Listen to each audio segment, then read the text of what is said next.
Donc avant de commencer ce conseil, en fait, on avait une délibération qui est tombée en dernière minute. Et donc, on avait préparé la possibilité d'avoir un autre conseil la semaine prochaine. Donc, les invitations sont parties.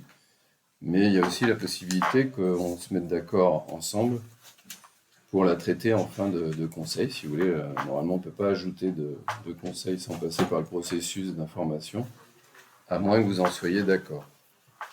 Donc, je ne sais pas s'il y a des gens qui sont contre ou si ça permettra d'éviter d'avoir un autre conseil mercredi prochain. Ça concerne quoi? Alors, on a voté un contrat d'assurance des risques statutaires du personnel, donc en donnant l'habilitation au centre de gestion de la fonction publique territoriale d'Ille-et-Vilaine. Ça, c'était en juin, le 23 juin, le dernier conseil. Et là, en fait, on met en pratique le contrat des risques statutaires du personnel avec, en me donnant l'autorisation de signer ce contrat. Donc le contrat, on en parlera si on fait la délibération, si ça vous dit, on peut l'ajouter à l'ordre du jour. On l'ajoute? Je n'ai pas d'objection. Ok.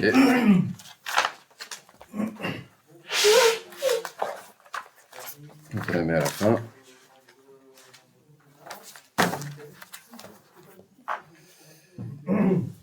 Donc avant de commencer, donc comme d'habitude, les propos tenus dans cette enceinte sont enregistrés et sont disponibles ensuite sur la chaîne YouTube de la mairie. Donc il y a pas mal d'auditions du conseil. Donc je ne vais pas répéter les règles à respecter lors du conseil municipal car vous les connaissez. Et comme à chaque conseil, un moment sera prévu après la clôture de la séance pour répondre aux questions du public. Voilà.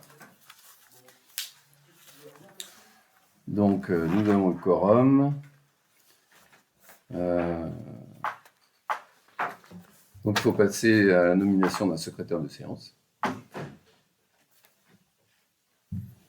Donc qui veut être secrétaire de séance? Enfin, c'est le conseil qui nomme. Madame Prévost, non? Alors, quelqu'un qui se dévoue?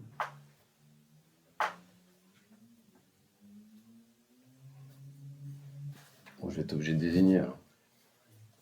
Monsieur Lebray? Ce qui me gêne, c'est la transcription littérale.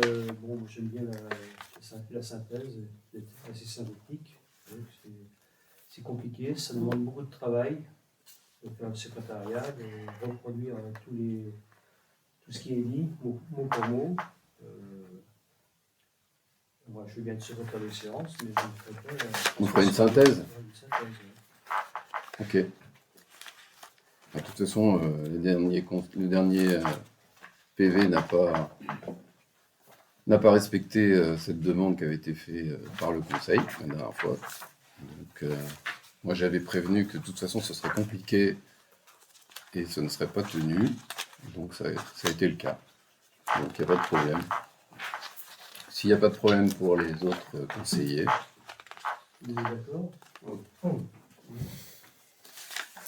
Ok. Donc, monsieur Lebray. Donc, après, il y a des procurations. Oui, il y en a deux. Oui. Il faut les noter pour que monsieur Lebray puisse les noter.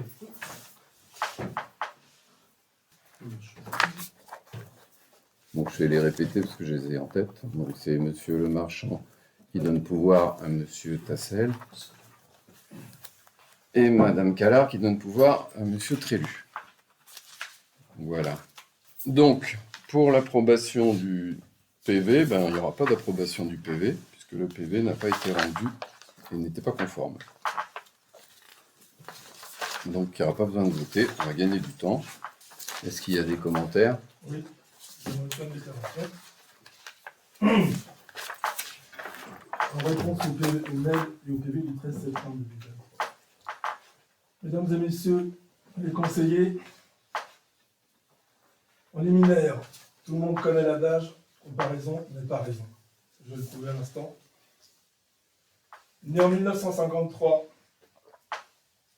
ayant vécu la période de colonisation, j'ai eu le droit dès mon plus jeune âge au bus au briquet de Gougnoul, Salra, Bamboula, Banania, Café au lait, San Negro, avec en point d'orgue lors de mon service aux armées dans le 9e régiment de Hussards à Sourdin, Papao, qui a la contraction de Papa Negro, car elle est bien connue que ceux-ci mangent l'air. Tout ça pour dire que si Batelier s'écrit avec 2 L, je peux vous assurer que je ne porterai pas plainte contre Ouest France, qui m'a nommé Jean-Pierre au lieu de Jean-Marie.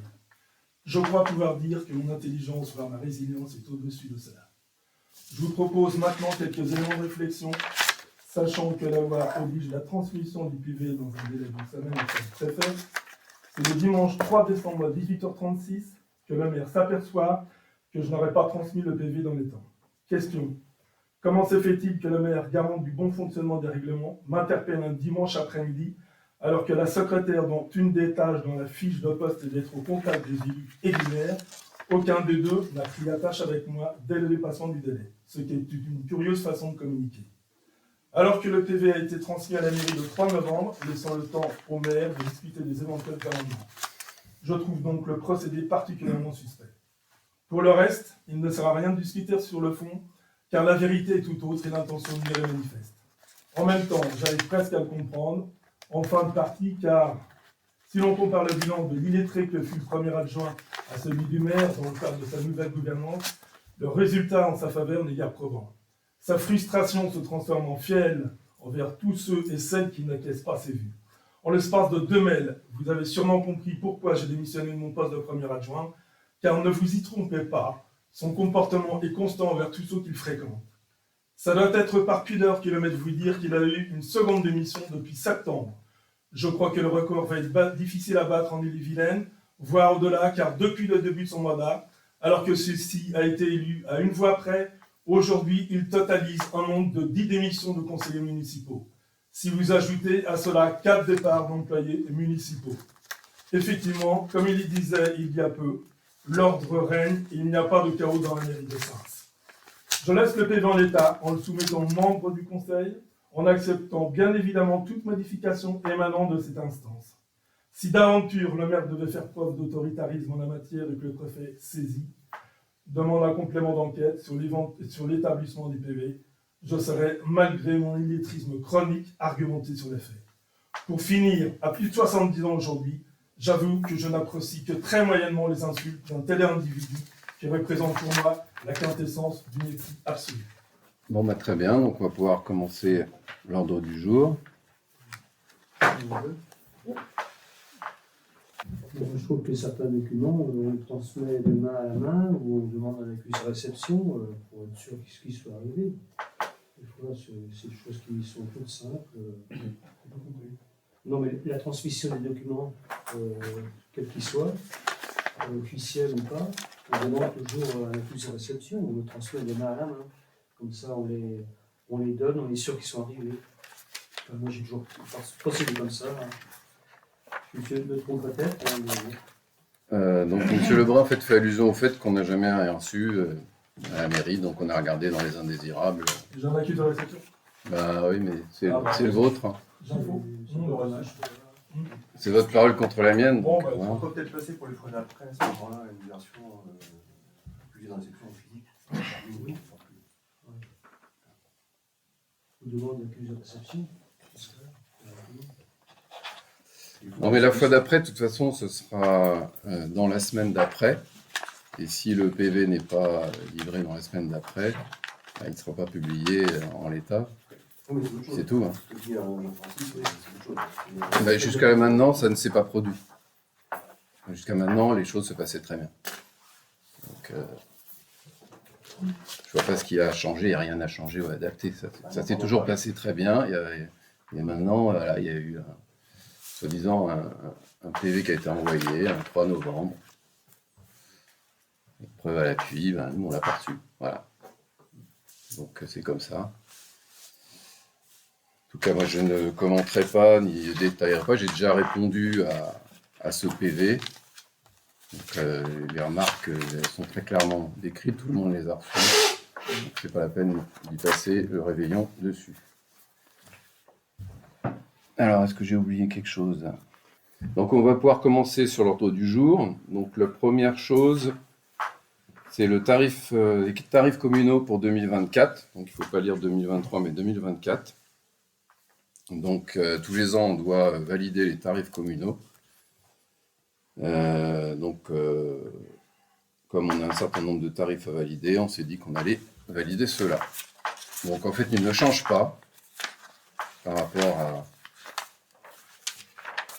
à 2023. On a toujours les tarifs, il n'y a aucun changement. Donc, je ne sais pas si vous avez des questions sur ces tarifs. Si vous n'avez pas de questions, on peut passer au vote. Donc, est-ce qu'il y a des votes contre ce tarif 2024? Est-ce qu'il y a des abstentions? On va très bien. Donc, les tarifications communales 2024 sont acceptées à l'unanimité. Deuxième tarif,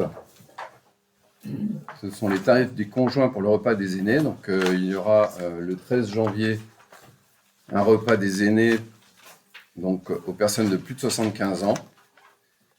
Et donc, on a un tarif pour le conjoint qui n'aurait pas atteint cet âge. Voilà, le tarif est de 20 € par personne. Est-ce qu'il y a des questions sur ce tarif pour les conjoints? C'est une prestation de traiteur? Ça va dépendre du nombre de personnes.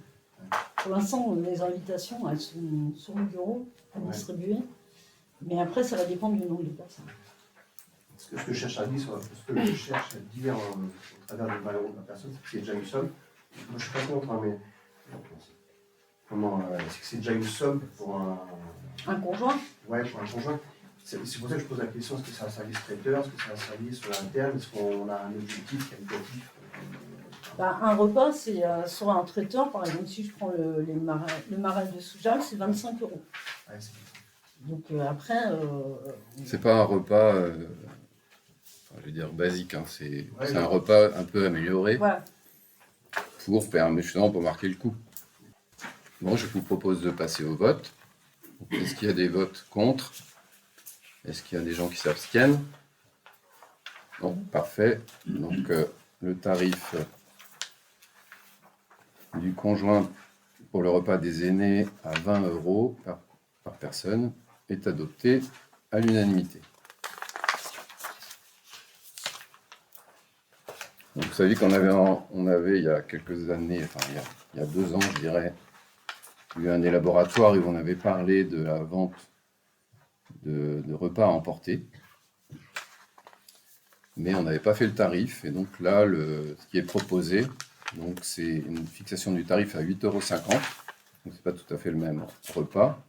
Il s'agit d'un plat de résistance et d'un dessert. Donc, en fait, ce serait proposé par la cantine de l'école. Et les gens pourraient venir et emporter le repas, ce qui ferait rentrer un peu d'argent dans les caisses de la commune. Est-ce qu'il y a des questions sur On est limité comme on était à l'école? Oui, toujours, c'est ça le problème. À combien? là, on est limité à 6. Et 6 jours, hein, c'est ça? Ouais. Donc ça sur une offre de combien de jours par semaine?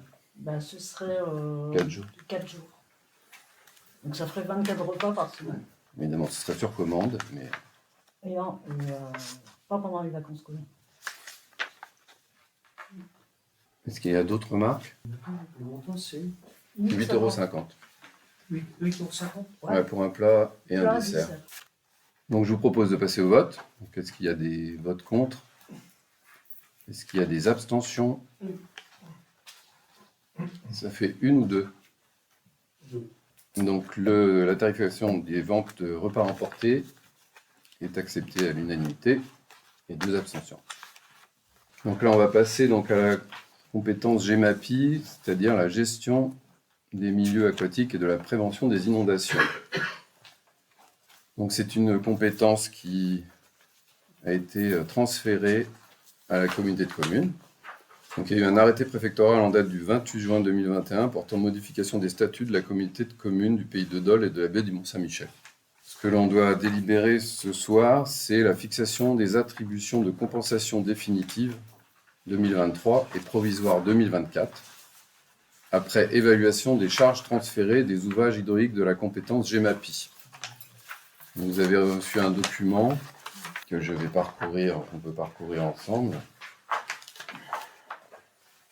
À moins que vous ayez déjà des questions.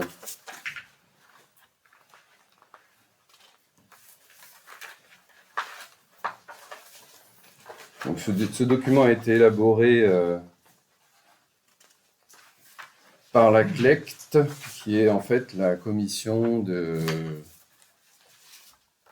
transfert des charges en fait.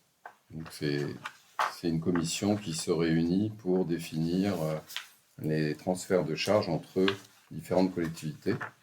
Et là, c'est plus particulièrement sur... Pardon, juste, parce qu'en fait, on ne nous a pas présenté le monsieur qui est là. Je ne sais pas qui c'est. Donc ça sera plus tard. Il est membre du conseil ou du quoi? Vous verrez bien. Non.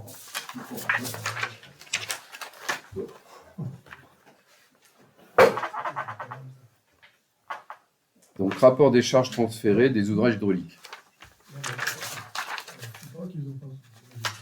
J'aime bien savoir qui est autour de la table du conseil. On a une des choses. Il va pouvoir présenter. Là, vous le saurez à la fin. Non, M. Fambon s'est présenté. Là, vous le connaissez, M. Fambon. Bah, je le connaîtrais pas. Enfin, je sais présenter. La moindre des choses. Bah, il y a du public, soit c'est quelqu'un du public ou pas. C'est quelqu'un du public. Bah, il va pas être là alors. Bah si, pourquoi? Parce que les gens du public sont dans la salle. Dans la salle, c'est dans la salle. Les gens du public se peuvent s'asseoir où ils veulent. Non, je suis pas d'accord. Tu vois? C'est lui, chef. Non, je suis pas d'accord. Sont représentants. Ici, c'est la réunion du conseil. Soit ce sont des élus qui sont autour de la table, soit il y a des invités, on les présente, mais on ne sait pas. Je ne sais pas qui est ce monsieur. Il ne peut pas se présenter, on ne peut pas savoir qui. On peut le savoir ou pas? Monsieur Non, mais Lebray, vous c'est respectez ça. le silence, hein, déjà, pour commencer. Et puis, bon, bah, ok, bah, écoutez, si vous voulez pas que je vous réserve la surprise pour la fin, je Non, vais mais vous le dire. c'est pas une chose, c'est pas un problème Mais de chose. si ça vous empêche de participer au Ça conseil, m'empêche, oui. ça vous Non, bloque. mais bien sûr, c'est important. Il est important de savoir, je suis désolé. C'est une réunion du conseil. Ce sont les élus qui sont autour d'une table. Il y a une personne étrangère autour de la table. J'aimerais connaître sa fonction. Il y a une secrétaire. Alors c'est bon, on va le faire. Donc c'est Monsieur Hercouet qui est notre futur secrétaire de mairie. Voilà, c'est pas compliqué. Merci. On peut reprendre l'ordre du jour? Absolument, tout à fait. Vous êtes rassurés? Ah bah oui, maintenant, ça y est. Ça, des surprises.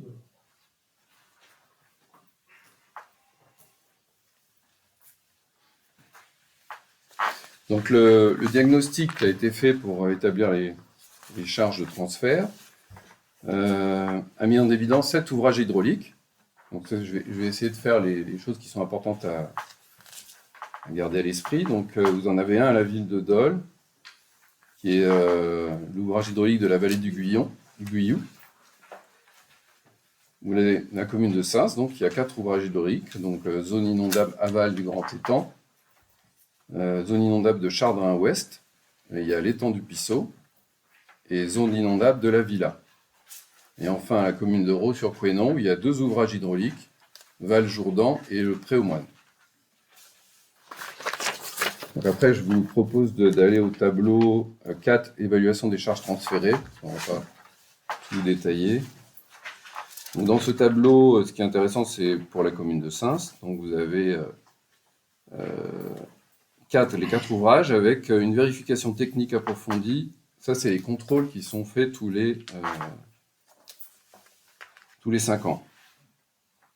Donc c'est le montant qui coûte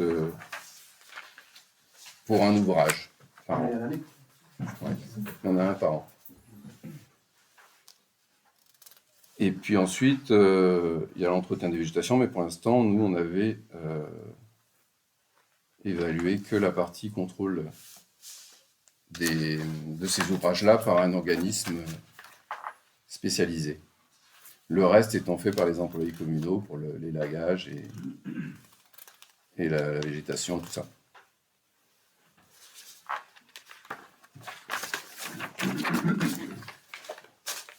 Après, ce qui a été défini par la commission, c'est une méthode de calcul dérogatoire de calcul des charges transférées proposées. Donc pour Sins, donc, ils ont gardé les 4, pour les 4 ouvrages, 350 € pour la vérification technique approfondie. Et puis, il a été évalué 525 € par ouvrage pour l'entretien des végétations, qui correspond à 3 journées de 7 heures par an d'entretien de la végétation et des ligneux par ouvrage à 25 € de l'heure, soit 525.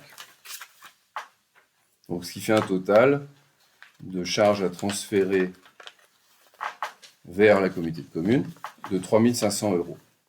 Alors, ce rapport, en fait, il a été approuvé à l'unanimité des membres présents. C'était le 6 juin 2023. Et il doit être aussi approuvé par délibération concordante à la majorité qualifiée des 2/3 des communes représentant la moitié de la population, dans un délai de 3 mois à compter de la transmission du présent rapport. Donc c'est ce qui a été fait.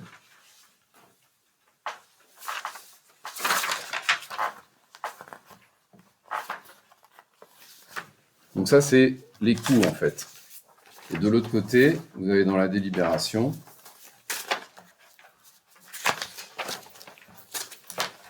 ce qui s'appelle, en fait, une attribution de compensation. Donc, je ne vais pas tout vous lire, mais je vais vous lire le plus important. Donc, considérant que les attributions de compensation permettent de maintenir les équilibres budgétaires des communes membres et de leur EPCI lorsqu'il y a transfert de compétences et de charges, dans le cadre de la fiscalité professionnelle unique. C'est une dépense obligatoire de l'EPCI, puisque ça a été voté et transféré chez eux. Donc, considérant qu'en cas de transfert de compétences, l'attribution de compensation est diminuée du montant net des charges transférées. Donc je vous ai parlé des charges à transférer. On a une compensation par l'EPCI, et donc ils retirent les charges qu'on leur a transférées, ce qui est logique. Donc, au lieu de nous compenser d'un montant, ils vont enlever les fameux 3 500 €. Donc là, ça reprend qu'il convient de rappeler que la commission locale d'évaluation des charges transférées, donc CLECT, est chargée de procéder à l'évaluation des charges transférées afin de permettre le calcul des attributions de compensation. La CLECT établit et vote un rapport détaillé sur les transferts de compétences, de charges et de ressources, mais également sur le montant des charges qui étaient déjà transférées à la communauté et celui de la fiscalité ou des contributions des communes, qui étaient perçues pour les financer dans un délai de 9 mois à compter du transfert. Donc, considérant que le Conseil communautaire adopte à la majorité des 2/3 la révision libre des attributions de compensation pour chacune de ses communes membres en s'appuyant sur le rapport de la CLECT, évaluant les charges transférées selon la méthode dérogatoire. Considérant que ce montant provisoire des attributions de compensation deviendra définitif sous réserve de l'unanimité des conseils municipaux des communes. Nous, ce qui nous concerne ce soir. Considérant que ces attributions de compensation seront versées par 12e aux communes membres ou annuellement pour les communes bénéficiant d'une attribution de compensation en deçà de 20 000 € lors du premier semestre de l'année. Pour les attributions de compensation négatives, le reversement par les communes se fera annuellement lors du dernier trimestre de l'année.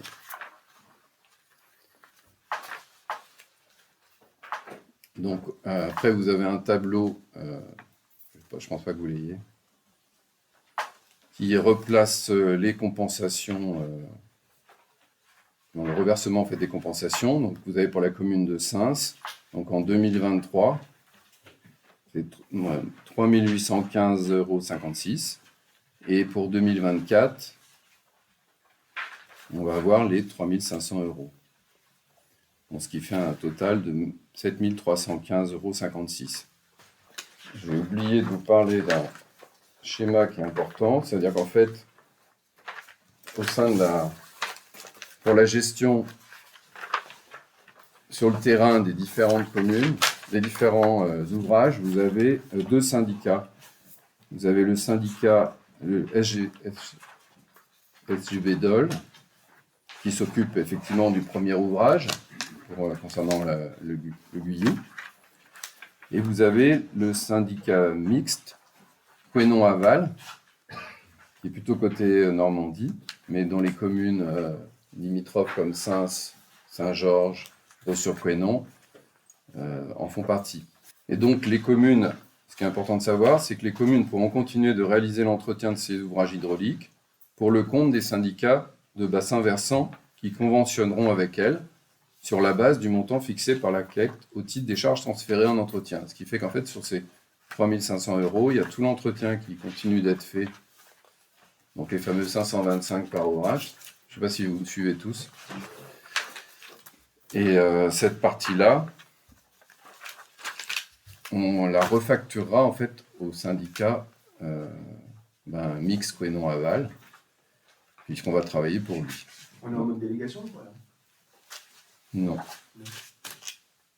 Donc là, en fait, on économise une partie du montant. Donc de 2100 € quand même, ce qui n'est pas négligeable. Alors ça ne comprend pas la gestion des ragondins, par exemple. Donc, les ragondins, en fait, seront traités comme avant avec un piégeur. Ça sort du cadre de ce suivi. Et donc après, les investissements seront pris par la commune le PCI, en fait. S'il y a des investissements à faire, il est proposé de prendre en compte uniquement les investissements dont la durée de vie est limitée. D'ailleurs, ça ne concerne que la ville de Dole. Donc, pour les investissements, en fait, ce sera la commune à essayer de financer ça. Par contre, ces ouvrages, ils datent de 2004. Je ne sais pas qu'ils sont neufs, mais ils sont quand même en bon état. Il y a juste à bien les entretenir. Pour l'instant, il n'y a pas d'investissement à faire. Avant un certain temps, les gros investissements ont déjà été faits bien avant.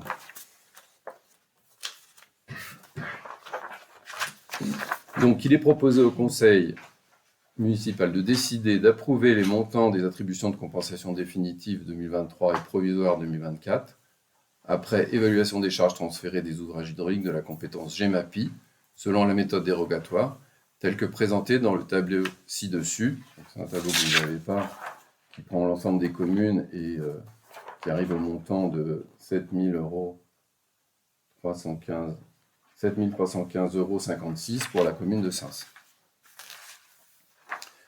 De notifier la présente délibération au président de la communauté de communes et de m'autoriser à signer toute pièce nécessaire à l'exécution de la présente délibération. Voilà, est-ce que vous avez... On parle bien de 2023 et 2024, hein, c'est ça? Oui, parce que j'aurais bientôt fini en 2023.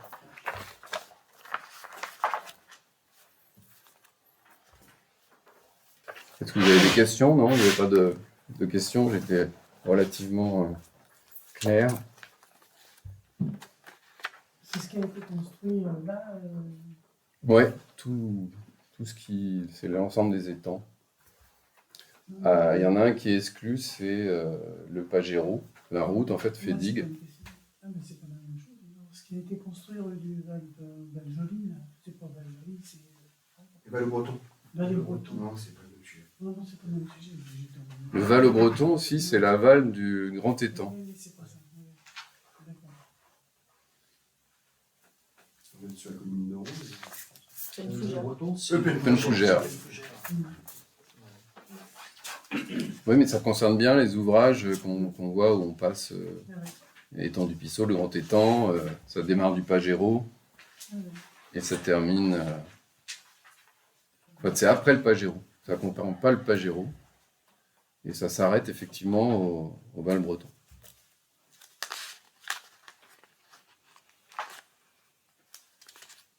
Pas d'autres questions? Donc je propose de passer au vote. Donc, est-ce qu'il y a des votes contre? Est-ce qu'il y a des gens qui s'abstiennent? Très bien. Donc la fixation des attributions de compensation définitive 2023 et provisoire 2024, après évaluation des charges transférées des ouvrages hydrauliques de la compétence GEMAPI, est adoptée à l'unanimité. Être approuvé à l'unanimité plutôt. Donc je vais pouvoir en notifier le président de la communauté de communes. Il va être très content. Parce que je ne vous cache pas que de gérer au niveau de la commune l'ensemble de ces ouvrages, c'est un peu lourd. Donc c'est bien d'avoir les gens compétents derrière qui peuvent vous assister. Même si on en garde de toute façon l'entretien et qu'on est obligé, par exemple aujourd'hui, on a été obligé de lâcher un peu de lest au Pajero parce que ça commençait à monter. Donc on garde cette gestion justement d'utiliser ces zones inondables pour équilibrer et que au Val-au-Breton, ils ne se retrouvent pas complètement sous l'eau. Ce qui avait été, ce qui était le risque un peu qu'on avait. Et on a réglé le sujet de la zone tampon entre Val-au-Breton et le Grand Étang. Non, mais ils sont dessus parce qu'effectivement, on mettrait. On avait. C'est une parcelle qui est privée, mais ça serait possible de faire un bassin de rétention, justement juste après le Grand Étang. Ça permettrait d'avoir une zone inondable de plus, et donc de sécuriser encore plus le fait que ça coule et que ça menace les gens qui habitent au Val-au-Breton.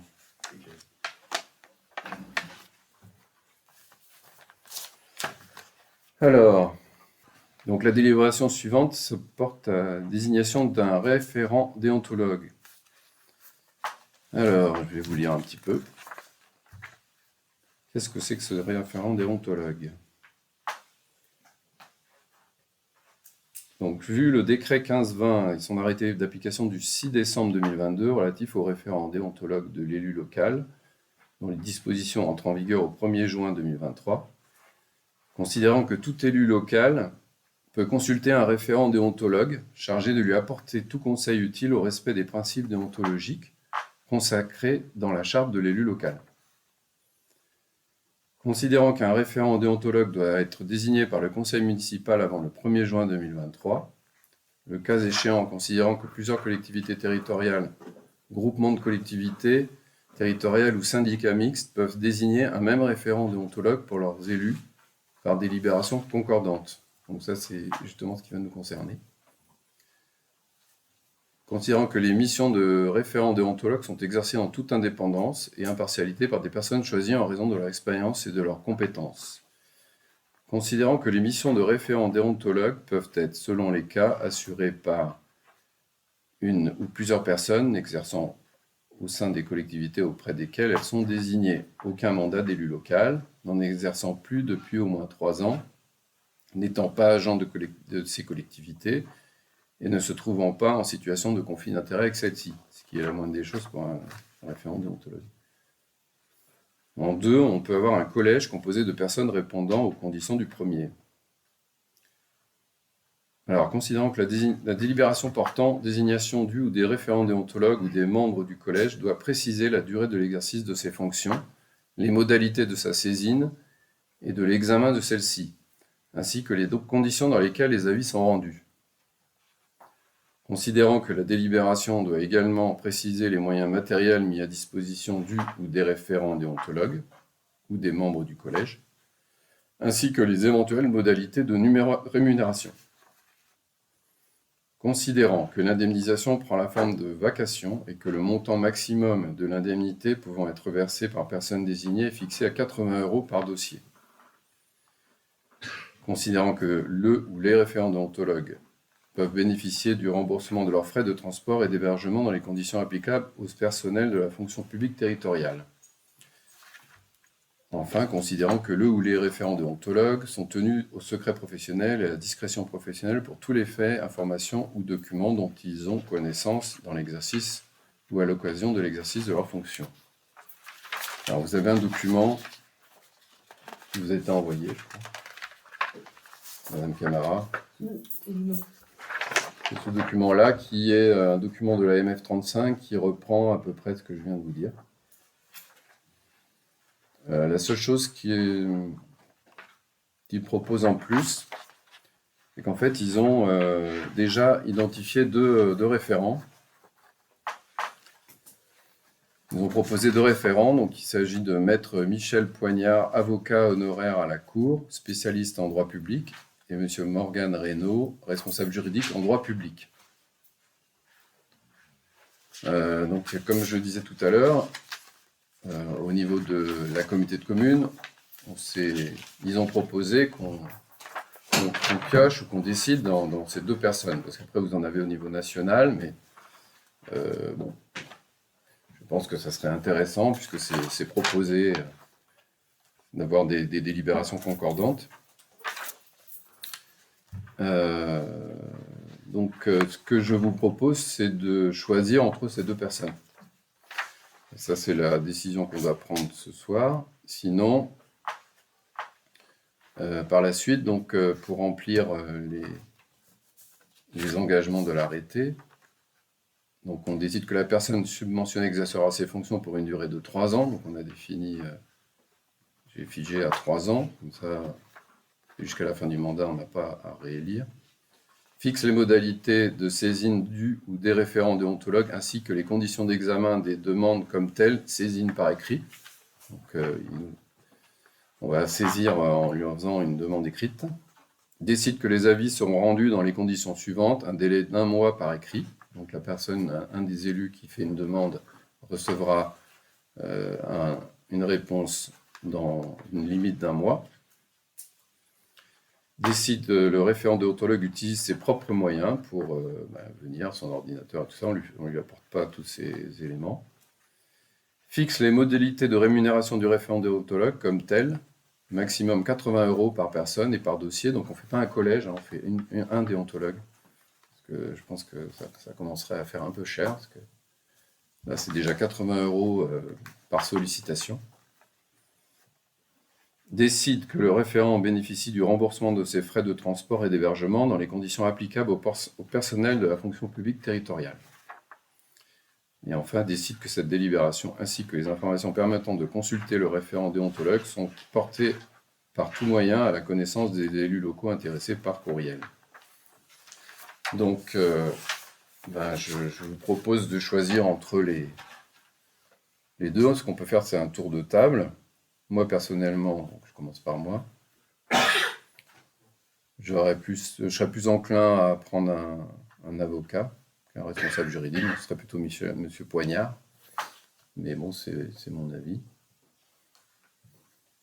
Monsieur Trélu, vous avez un choix précis? Je voudrais bien qu'on se prenne 5 minutes, parce que je n'y connais ni l'un ni l'autre. Mais j'aimerais bien qu'on puisse avoir 5-10 minutes pour pouvoir regarder avec qui on a affaire, avant de me voter, parce que je ne connais pas. Là, je viens de regarder pour le profil du juriste, ça donne une certaine idée, mais poser des questions, mais je ne connais pas. Donc,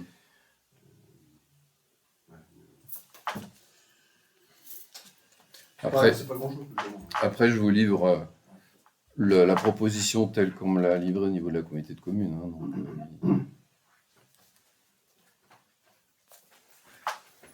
donc, personnellement, un juriste fera l'affaire, à mon avis. Mais après, c'est un choix arbitraire. Un choix arbitraire. Hein.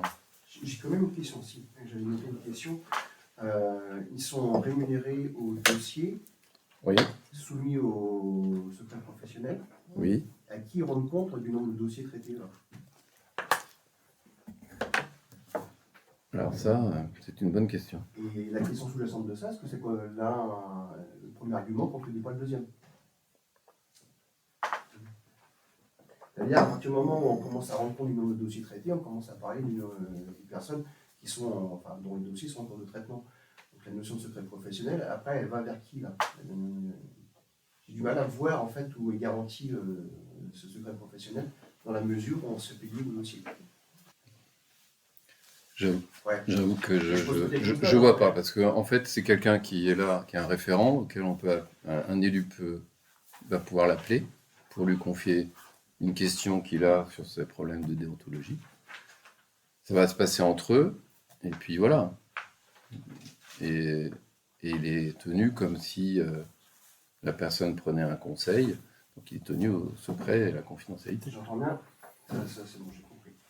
Surtout, c'est qu'à un moment donné, il sera payé pour son dossier traité. C'est la commune qui va payer. Oui, ce que je veux dire par là, il va falloir qu'il apporte la preuve qu'elle aura traité un dossier à quelqu'un. Il y aura une demande écrite. Hein. Je suis gêné. Il n'a pas besoin de donner le nom de l'élu, il va juste dire qu'un élu de votre commune a fait une demande et voilà la facture. Moi, je sais pas, Il est obligé d'en avoir un. Ah oui, c'est la loi. c'est un arrêté.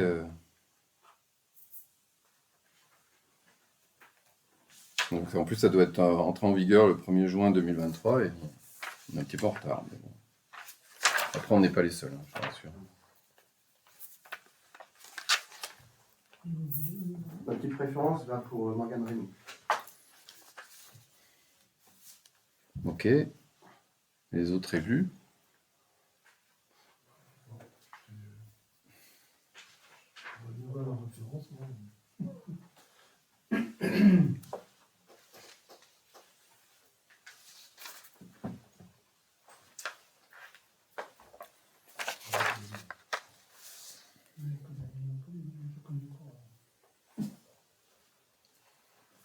Ah, je vous rassure, je ne les connais pas non plus.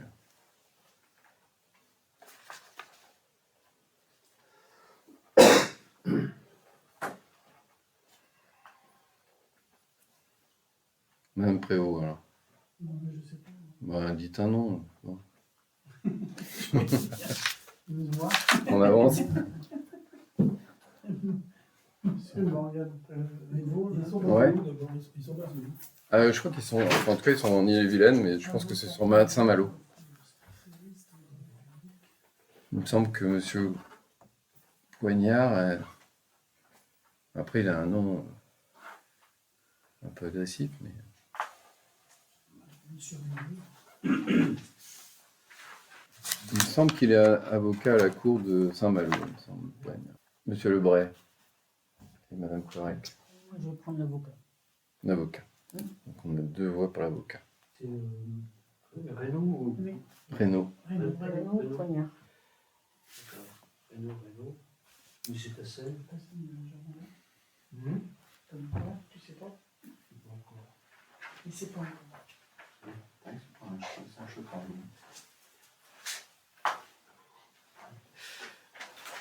C'est arbitraire tout ça. Voilà. Mais oui, Ouais, c'est pas. on est bien C'est pas. On va dire, la vie de la commune n'en dépend pas, hein, franchement. C'est juste Au cas où. au cas où un élu se posera des questions, pour respecter la charte. Je vais prendre monsieur Poignard. Maître Poignard. plutôt. Poignard. Monsieur, Bon, c'est pareil, on va pas passer le réveillon dessus. Hein. Bon, je vous laisse 1 minute. Tu dis quoi, monsieur? Oui, oui, oui, pour l'avocat. Ou pour moi. L'avocat. Mhm. Ok. Donc, Pour Et un monsieur tour Trélu. moi j'ai eu dit 2 Reynaud. 2 Reynaud. Ok, donc c'est l'avocat qui est désigné comme commis d'office. Donc il y a 4 pour Poignard, Maître Et Poignard. 2 pour Reynaud. En fait, 5. la délibération, elle porte pas 6 sur, pour Poignard. sur le nom, en fait. Elle porte sur la... Oui, mais on va faire les présents pour départager, mais sinon après on va voter la délibération. Oui, d'accord. Ça, c'est pas une... C'est pas là, c'est que je vous fais choisir parce que bon, je pense que c'est quand même important. Ah, tu nous fais choisir avant d'aller à la délibération. Voilà, c'est ça. J'ai pas compris, autant pour moi. Vous penserez à me voyer, monsieur Trélu, je pense que ça n'a pas l'air de rentrer. Non, trop vrai. Ok, donc monsieur Poignard, donc on raye monsieur Reynaud. Donc je vous propose de passer au vote.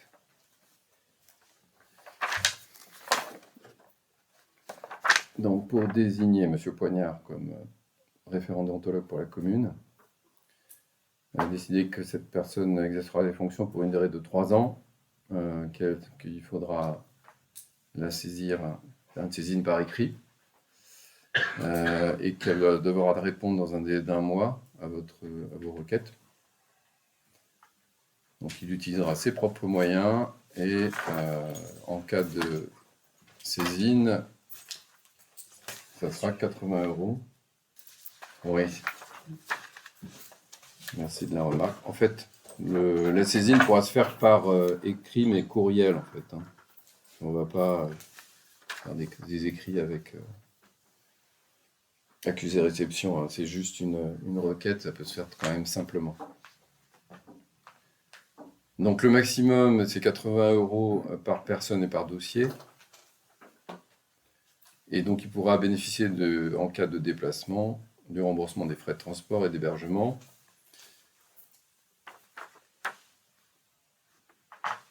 Et donc, cette délibération ainsi que l'information permettant de consulter le référent de vacances sont portées par tout moyen, donc par courriel en fait.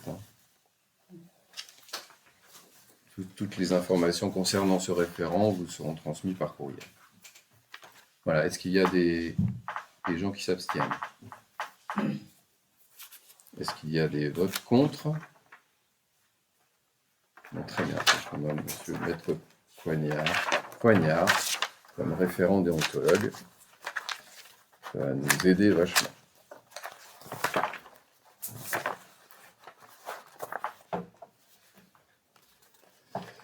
Alors, la délibération suivante a trait en fait à la gestion de la réduction de l'artificialisation des sols en Bretagne, qui est plus généralement appelé le ZAN. Je ne sais pas si vous avez entendu parler de ça, les zones de zéro artificialisation nette. Ce qui veut dire qu'en fait, cet objectif, à 2050, nous devrons avoir, ne plus artificialiser nos sols. Qu'est-ce que ça veut dire artificialiser? C'est rendre des sols incultes en mettant par exemple du béton ou en construisant des maisons. Donc ça va réduire largement les capacités de construction, les zones constructibles, sur l'ensemble des communes de toute la France. Dans le travail qui reste à faire, en fait, d'ici 2050, il y a une première étape qui est de 2021 à 2031 où chaque commune devra réduire de moitié ses zones constructibles par rapport à la décennie précédente. Donc ça a déjà commencé en 2021 en fait. Ce qui fait qu'il y a eu un calcul en fait de mètres carrés sur toute la Bretagne constructible et qu'il va falloir se partager entre différentes communes. Pour cela, il y a une commission en fait qui s'appelle une conférence régionale de gouvernance au niveau de la région. Moi, j'essaye d'être pas trop technique parce que il y a différentes couches. Il y a la région, le département, les communautés de communes et les communes. Et à chaque niveau, la commune est concernée parce que nous, notre commune, elle a un plan local d'urbanisme. Donc, on peut décider, donc, dans le cadre de la révision d'un PLU, des zones constructibles. Et donc, on sera contraint par la zone auquel on aura le droit, le nombre de mètres carrés constructibles auquel on aura le droit. Et ça, c'est pareil, puisqu'au niveau des comités de communes, vous avez des PLUI, c'est-à-dire PLU intercommunal. Et donc, c'est la communauté de communes qui définit son PLU et qui va définir les zones constructibles. Et ainsi de suite jusqu'au niveau de la région.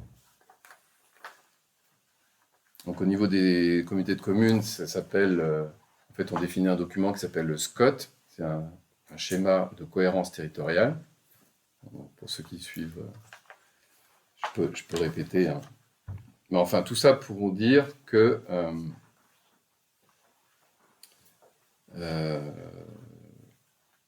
l'État a défini que c'était la région qui allait jouer les arbitres en nommant cette conférence régionale de gouvernance de la politique de réduction de l'artificialisation des sols. Comme la région en fait a fait une démarche en disant nous on ne peut pas décider tout seul de réduire parce qu'il y a quand même beaucoup de collectivités sur le territoire et donc il faut quand même qu'on implique le maximum de gens.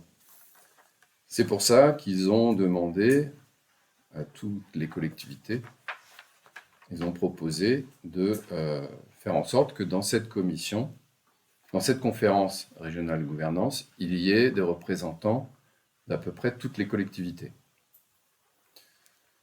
Donc maintenant, je vais vous lire un peu le texte dans le dur, qui explique en fait ce que je viens d'essayer d'expliquer de façon synthétique. Donc l'article L 1111-9-2 du Code général des collectivités territoriales, disposant que dans chaque région, il est institué une conférence régionale de gouvernance de la politique de réduction de l'artificialisation des sols, et que la composition et le nombre de membres de la dite conférence sont déterminés par une délibération du Conseil régional, prise sur un avis conforme de la majorité des organes délibérants des établissements publics de coopération intercommunale à fiscalité propre, bon ça veut dire comité de communes, compétents en matière de plan local d'urbanisme et les conseils municipaux des communes n'ayant pas transféré la compétence en matière de plan local d'urbanisme. Donc, nous, par exemple, à Sens, on n'a pas transféré. Sur la communauté de communes, on n'a pas de PLUI parce que chaque commune garde sa compétence pour pouvoir décider de ce qu'on peut affecter comme ce que je trouve quand même assez important. Parce que sinon, on manque de décision, quoi. Si on ne peut pas définir comment les gens vont s'installer chez nous, que ce soit une autre collectivité au niveau de la communauté de communes, je trouve ça, c'est une perte de souveraineté, je trouve. Après avoir pris connaissance de la proposition formulée par le président de la région Bretagne, en accord avec le président de la conférence des SCOT, donc SCOT schéma de cohérence territoriale de Bretagne, et le président de l'association des maires et président de PCI de Bretagne, donc ça je pense que c'est l'AMF, d'une composition de la conférence régionale de gouvernance de la politique de réduction de l'artificialisation des sols, incluant 41 membres définis comme suit.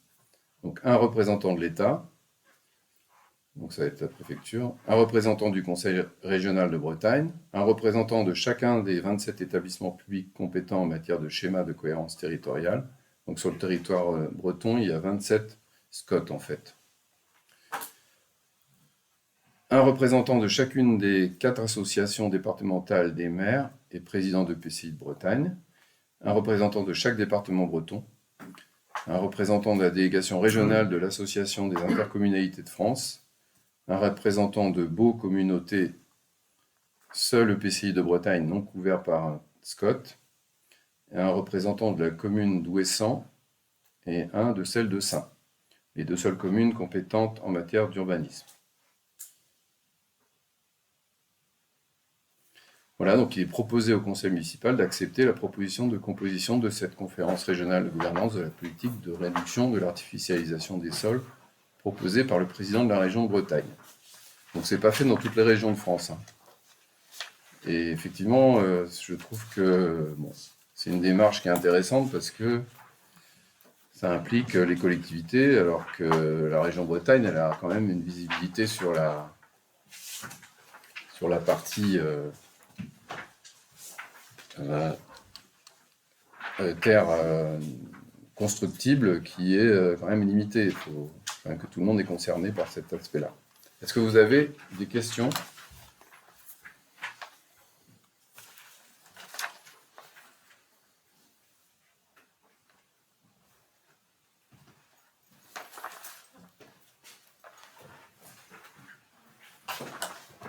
Bah, écoutez, s'il n'y a pas de questions, je vous propose de passer au vote.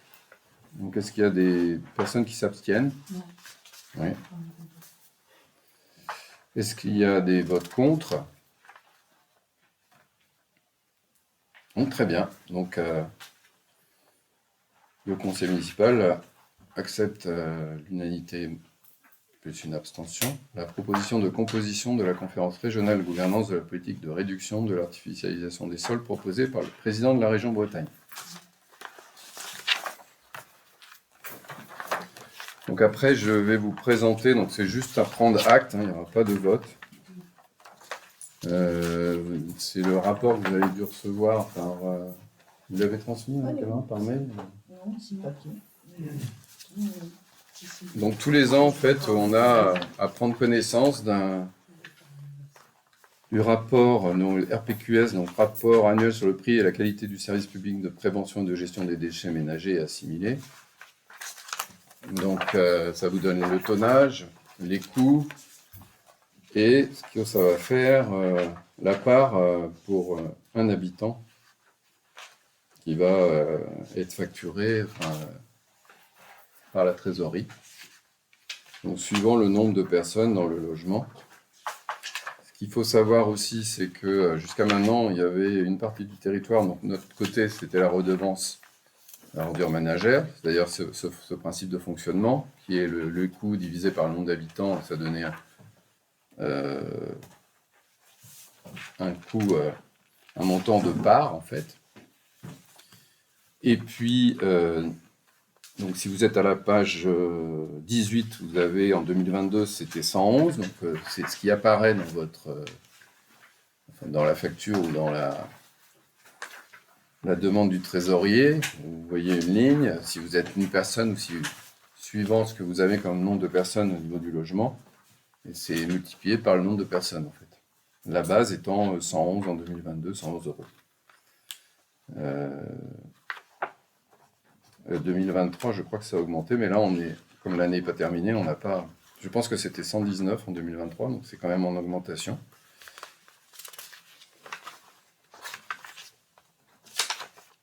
Et l'autre partie du territoire, qui est donc Dole et ses environs, eux sont à la TEOM, c'est-à-dire la taxe sur les ordures ménagères. Et c'était basé sur la taxe foncière. Et donc ça a été harmonisé, c'est-à-dire que tout le monde est à la redevance par rapport au nombre de personnes du logement. Donc je pense que leur facture va être un peu augmentée, sur certains. Ça dépend, pas tous. Mais nous, ça ne changera pas grand-chose sur ça. En particulier, en fait, la partie est, la communauté de communes. Ouais, c'est toutes les communes. Baguet, même je crois que c'est Baguet Piquant.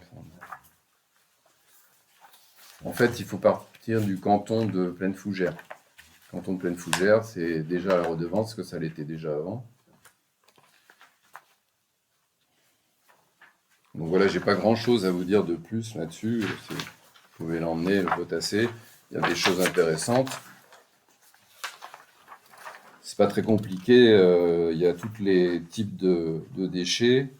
Et ça donne...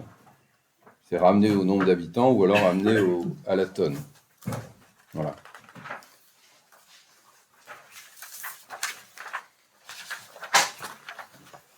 Donc s'il y avait des choses que vous ne compreniez pas après avoir lu complètement, vous pouvez m'en faire part et j'essaierai de retrouver l'information pour ça. Moi, j'ai juste un petit élément qui est supplémentaire à apporter, comment on est en enregistrement public, pour que les uns et les autres puissent se l'approprier. Vous allez sur le site de la Comcom, en fait, qui explique très bien, depuis que ce projet-là a été monté, ce qu'il en est, de la situation dans laquelle on est, des redevances en particulier. Également, lire les 3-4 articles qui ont été publiés dans la revue communautaire. Il y en a encore un autre qui va apparaître, qui parle plus sur la voiture. Entre terre et baie, c'est ça? Ouais, c'est ça, voilà.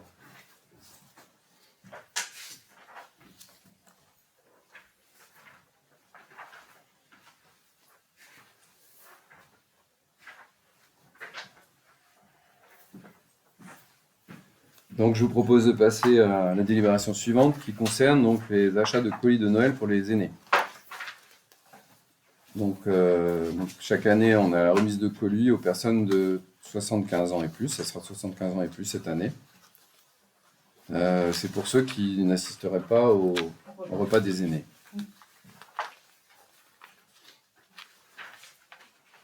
Donc, je rappelle que le repas des aînés, ce sera le 13 janvier. Voilà. Donc, ça consiste... Donc, vous avez... Je crois qu'on vous a distribué le prix des colis des aînés, qui est d'un montant de 25 €, et vous avez le détail du panier gourmand. Donc, on fera tout à l'heure pour les EHPAD, c'est pas tout à fait la même chose, parce que je crois qu'on a enlevé l'alcool. C'est ça? Exactement. Est-ce qu'il y a des petits...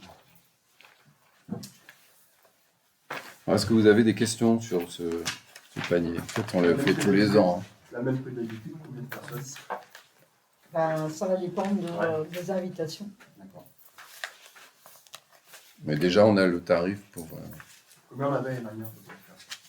Alors l'année dernière, il n'y avait pas le repas. Donc on n'avait que des colis et on était arrivé à 78. Personne? Ah, mais pas- 78 pas pire, colis. même. Pourcentage. Ah non, On avait plus de 70 ans. c'était plus de 70 ans.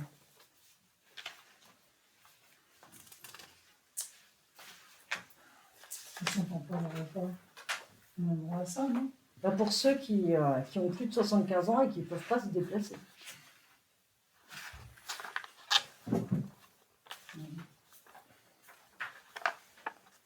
On est obligé d'aller au repas sinon.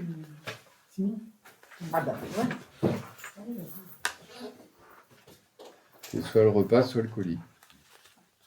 Ah, c'est sûr. Bah non, c'est soit le repas, soit pour les personnes qui peuvent pas se déplacer, qui ont des soucis de santé, on leur remet un colis. Ouais. Mais c'est pas les deux. Non, c'est pas les deux. Bah non, Bah, parce c'est que, celui qui soit. ouais, mais comme tu l'as dit, ça comprenait les deux. Ah, d'accord. Non, mais c'est. Donc j'ajoute de la confusion.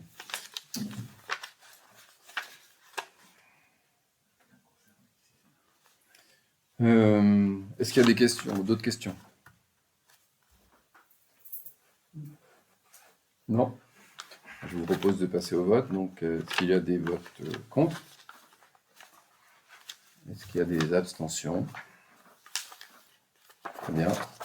Donc, On n'a pas choisi le 1 ou le 2. Ah, il y avait le 1 et le 2. Ouais. Voilà.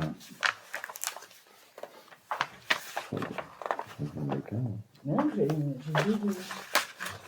Il y en a un devis pour les EHPAD. Mais après, pour les EHPAD, il n'y a pas d'alcool. Ça, c'est pour les colis de plus de 75 ans qui ne se déplacent pas. Ah, moi j'ai pas été. Bah voilà. Bah, voilà. C'est pas le 2. De quoi? Le 2. Le 2? Deux également.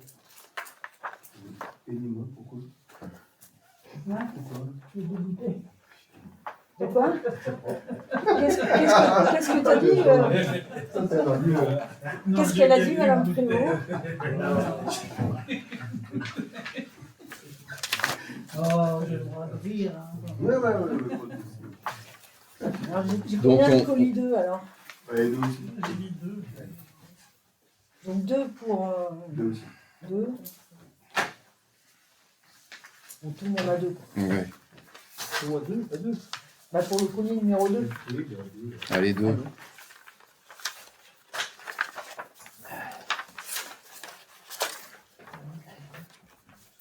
Donc, est-ce qu'il y a des votes contre? A priori, non. Est-ce qu'il y a des abstentions?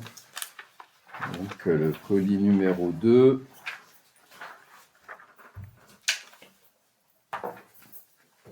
est choisi à l'unanimité. Bon, le montant est le même de toute façon. Ouais. Voilà. Tac. Donc non, on va faire le colis pour les EHPAD. Donc les EHPAD, c'est tous les ans, c'est pareil. Et par contre, il n'y a pas de choix là. Hein, parce Ah bah que- non. J'ai fait que l'un pour les EHPAD.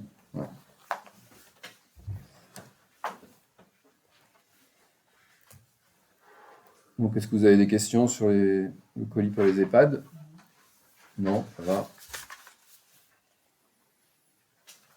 Eh bien, très bien, on va passer au vote. Donc, est-ce qu'il y a des abstentions? Est-ce qu'il y a des votes contre? Non. Eh bien, c'est parfait. Donc, le colis des aînés.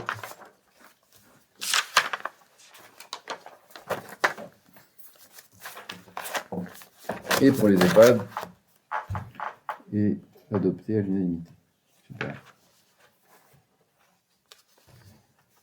Alors, ensuite,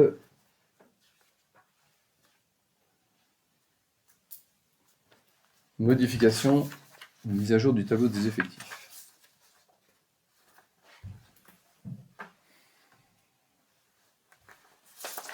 Donc aujourd'hui, notre tableau des effectifs comprend une secrétaire de mairie, une assistante de service à la population, sur une base de 13 heures, un responsable service technique, agent technique polyvalent, un responsable service technique, agent technique polyvalent, deuxième, un agent technique polyvalent, un deuxième,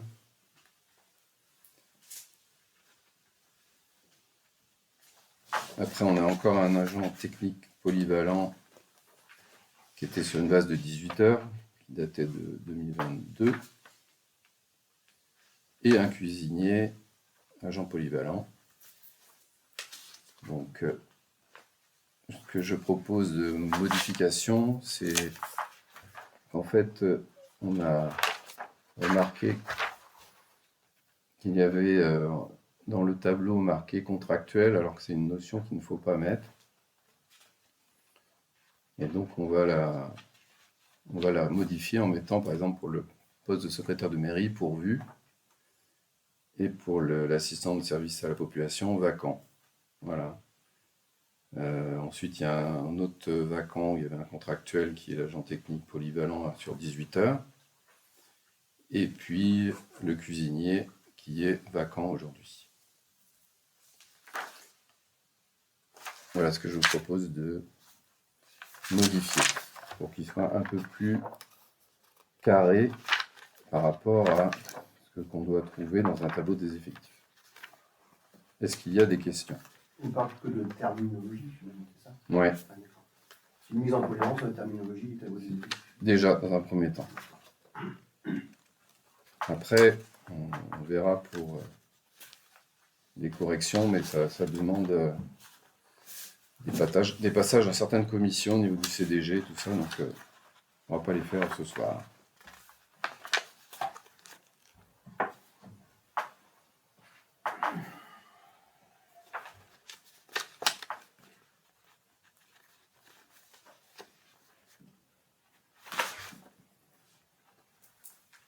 Donc, ce que je vous propose, c'est donc d'adopter cette proposition pour modifier le tableau des emplois, le rendre cohérent avec ce qui est la norme.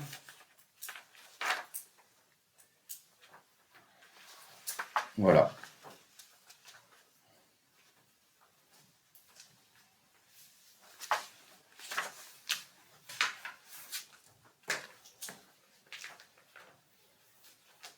Bon, là, ça ne sera pas le cas, mais donc il y a à inscrire les budgets dans les crédits correspondants. Inscrire le budget. Donne la possibilité de faire un recours pour excès de pouvoir devant le tribunal administratif de Rennes dans un délai de 2 mois à compter de sa publication et le cas échéant de sa réception par le représentant de l'État. Donc ça, c'est plus procédurier qu'autre chose. Est-ce que vous avez des questions? Donc, je vous propose de passer au vote. Donc, est-ce qu'il y a des votes contre? Est-ce qu'il y a des abstentions? Une abstention. 2. Donc, ce tableau, les modifications de ce tableau d'effectifs est d'adopter à l'unanimité, plus 2 abstentions.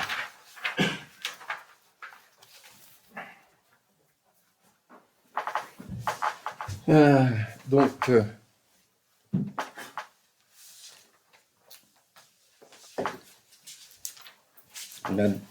la délibération suivante, donc ça concerne la décision modificative numéro 1.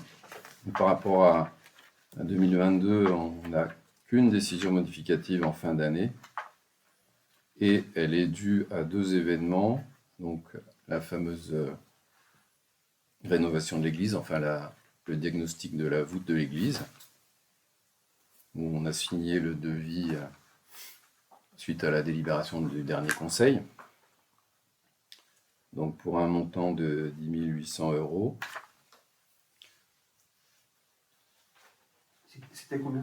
J'ai pas entendu. 10 800. Enfin, disons que c'est un peu. Je pense. Je sais pas si vous avez dit.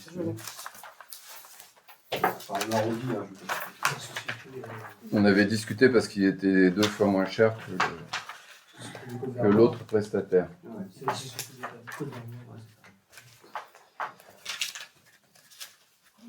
c'est ça. Et puis, on a, avec toutes les chutes d'arbres, on s'est aperçu, enfin, les employés nous ont remonté qu'avec la petite tronçonneuse, elle n'avait pas tardé à rendre l'âme, donc on a décidé d'investir dans une plus grosse, qui permette de faire des troncs plus importants. Et donc là, le montant est à 1 100 €. Donc l'idée, pour trouver les crédits, vous avez l'opération 13 qui concerne donc les menuiseries, enfin les travaux au niveau de la mairie. Donc c'était principalement la menuiserie, puis les fenêtres, recyclerie et psychologue. Comme ce ne sera pas fait cette année, on va le reporter sur l'année prochaine. Et donc on peut prendre du crédit là-dedans. Donc c'est là que je propose de prendre les 10 800 qui est arrondi en fait, pour pouvoir payer la facture du prestataire qui va s'occuper du plafond de l'église. Et puis ajouter 1 100 € pour... donc ça sera dans le chapitre 21-58 qui est l'immobilisation. Et ça c'est pour la tronçonneuse. Donc on pourra acheter dès qu'on pourra, parce que je pense que les arbres ils vont pas finir de tomber, cette année en tout cas. Et donc on enlève de cette opération 13 11 900 € que l'on met en équilibre, donc dans l'opération 10 rénovation église et dans l'immobilisation le compte 21-58. Donc pour vous donner quelques infos sur où on en est au niveau du prestataire, a priori il s'engage à intervenir avant mi-février, donc j'espère que ce sera en janvier, et il en a pour normalement une semaine, 15 jours maximum. Donc ça veut dire que la facture on la recevra en février ou mars, mais elle va compter sur le budget de 2023. Elle va tomber en reste à réaliser. Voilà. Est-ce que vous avez des questions? Sur les tronçonneuses, Pardon? qu'est-ce qui a été retenu comme marque de tronçonneuse? Alors, je ne sais pas trop.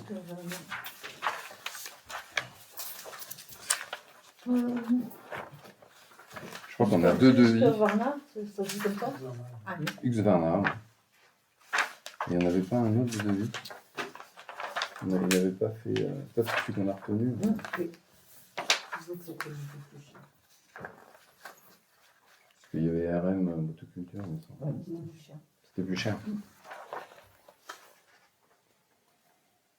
Voilà, ça répond à la question. Vous la prenez chez qui? Pardon? Bricot. Brico Pro. Ils ont fait 10% de remise. Ouais. J'ai pas entendu, excuse-moi. 10% de Ils ont remise. fait 10% de remise.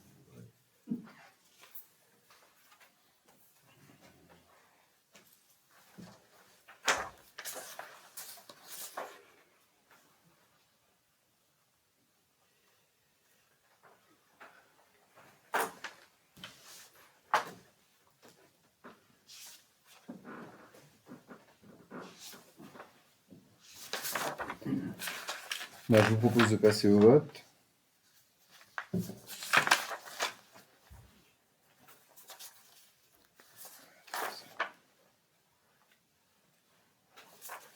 Alors, est-ce qu'il y a des votes contre? Est-ce qu'il y a des abstentions? Bon, très bien. Donc, cette décision modificative des soldes de l'année est adoptée à l'unanimité des membres du conseil municipal. Après l'avant-dernière délibération,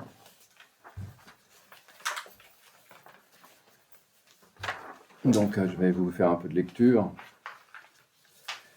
Donc délibération autorisant le maire à engager, liquider et mandater les dépenses d'investissement. Dans le cas où le budget d'une collectivité territoriale n'a pas été adopté avant le 1er janvier de l'exercice auquel il s'applique, l'exécutif de la collectivité territoriale est en droit, jusqu'à l'adoption de ce budget, de mettre en recouvrement les recettes et d'engager, de liquider et de mandater les dépenses de la section de fonctionnement dans la limite de celles inscrites au budget de l'année précédente. Il est en droit de mandater les dépenses afférentes au remboursement en capital des annuités de la dette venant à échéance avant le vote du budget.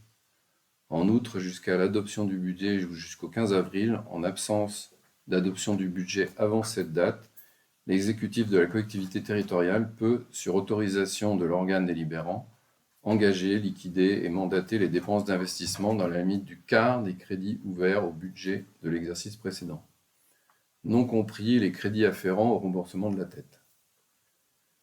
L'autorisation mentionnée à l'alinéa ci-dessus précise le montant et l'affectation des crédits. Donc pour les dépenses à caractère pluriannuel, incluses dans une autorisation de programme ou d'engagement votée sur les exercices antérieurs, l'exécutif peut les liquider et les mandater dans la limite des crédits de paiement prévus au titre de l'exercice par la délibération d'ouverture de l'autorisation de programme ou d'engagement. Les crédits correspondants visés aux alinéas ci-dessus sont inscrits au budget lors de son adoption. Le comptable est en droit de payer les mandats et recouvrer les titres de recettes émis dans les conditions ci-dessus. Le présent article s'applique aux régions sous réserve de dispositions de l'article L. 4312-6. Donc, montant des dépenses d'investissement inscrites au budget primitif 2023, hors chapitre 16, remboursement d'emprunt, qui est d'un montant de 26 600 €. Donc, pour le budget 2023, on a 49 745,13 €. Donc, conformément au texte applicable, il est proposé au conseil municipal de faire application de cet article à hauteur maximale de 500 000 €, soit 25% de 49 745,13 €, soit 12 436 €.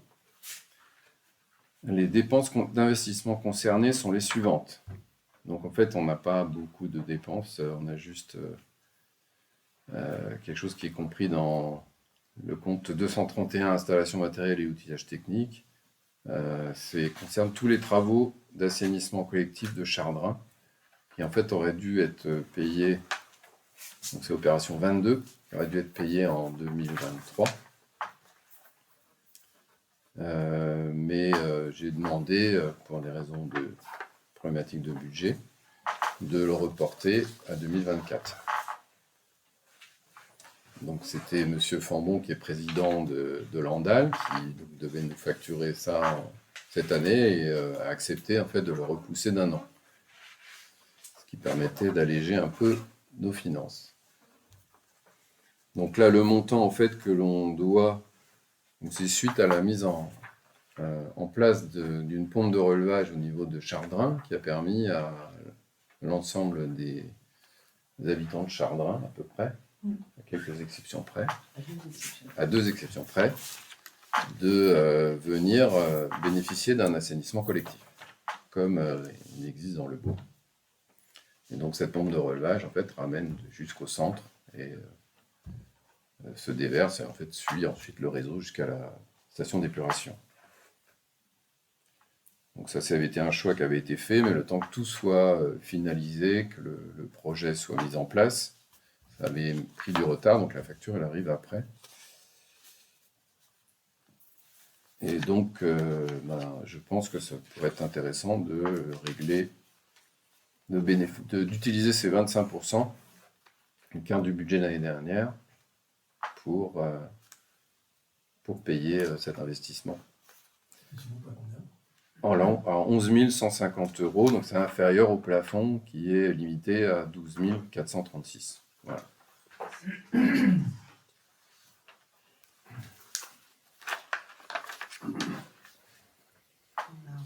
Ah. Oui, on a arrondi. En fait, pour être précis, c'est 11 108,23 €.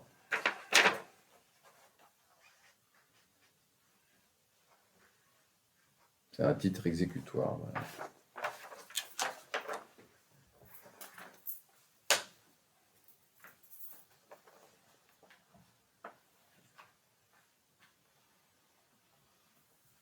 En fait, il l'avait émis le 13 avril 2023. Donc, il a attendu. Donc, je pense que c'est important de payer nos dettes le plus tôt possible.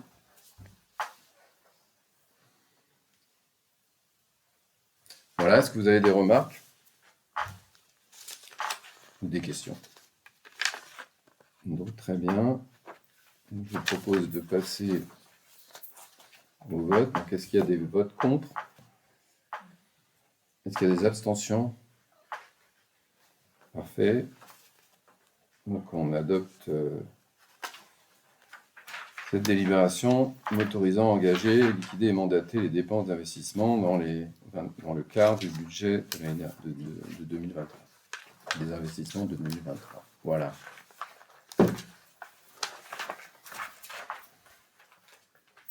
Alors, elle est où cette...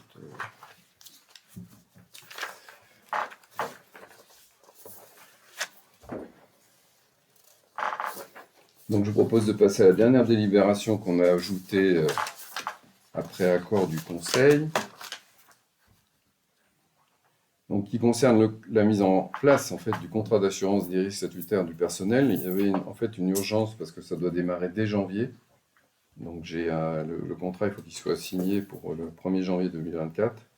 Et c'est un contrat d'une durée de 4 ans.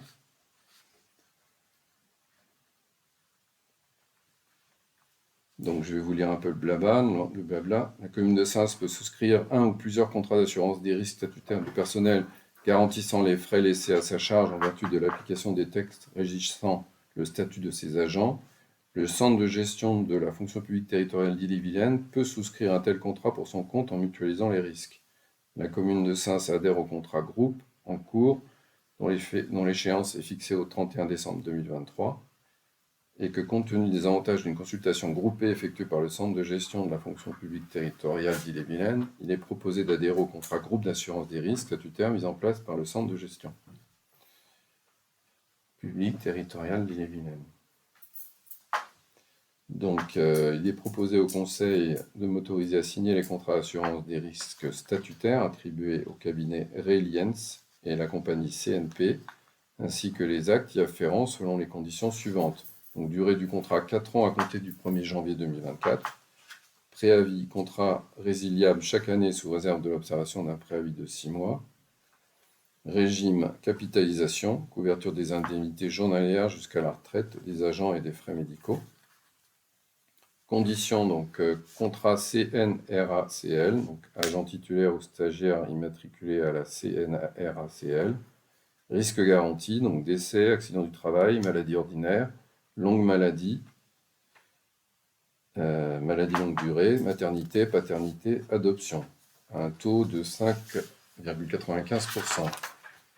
Et les contrats IRCANTEC, donc agent titulaire ou stagiaire non immatriculé à la CNRACL et agent contractuel, risque garanti, accident du travail, maladie ordinaire, maladie grave, maternité, paternité, adoption. Et le taux est à 1,20%.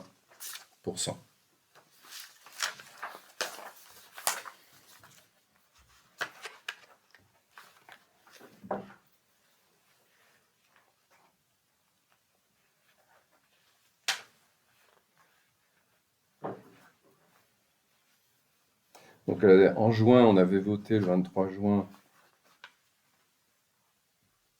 la possibilité que le président du centre de gestion de la fonction publique Ille-et-Vilaine soit habilité à souscrire pour le compte de notre collectivité des contrats d'assurance auprès d'une entreprise d'assurance agréée, cette démarche pouvant être menée par plusieurs collectivités locales intéressées. Donc c'est ce qu'ils ont expliqué dans la délibération suivante, que c'est une démarche de groupe qui permet, à mon avis, d'avoir des cotisations intéressantes. Donc à l'époque, on avait voté pour. Est-ce que vous avez des questions? Marie, écoutez, je vous propose de passer au vote. Est-ce qu'il y a des votes contre? Est-ce qu'il y a des gens qui s'abstiennent? Très bien. Bien. Donc, délibération est votée à l'unanimité par le conseil municipal.